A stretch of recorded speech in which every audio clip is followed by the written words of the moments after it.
ইরানের হারানোর কিছুই নেই। দেয়ালে পিঠ ঠেকে যাওয়া ইরান কি করতে পারে তা দেখিয়ে দিল তারা। প্রধান শত্রু ইসরায়েলের প্রধানমন্ত্রী বেনিয়ামিন নেতানিয়াহুর অফিস লক্ষ্য করে মিসাইল হামলা করল ইরান। নেতানিয়াহুর কি পরিণতি হয়েছে তা এখনো জানা যায়নি। তার অফিসে আছড়ে পড়ল ইরানি মিসাইল। এই তথ্য নিশ্চিত করেছে ইরানের আধা সরকারি সংস্থা তাসনিম নিউজ।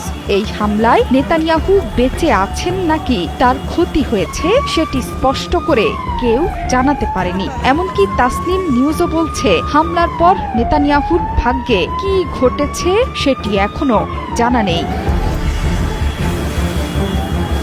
আইআরজিসি জানিয়েছে খাইবার মিসাইল দিয়ে ইসরায়েলের প্রধানমন্ত্রীর কার্যালয় এবং সরকারের বিমান বাহিনীর কমান্ডারের অবস্থান লক্ষ্য করে আঘাত করেছে আইআরজিসি। এসব ভবন গুরুতরভাবে ক্ষতিগ্রস্ত হয়েছে ইরানের হামলা।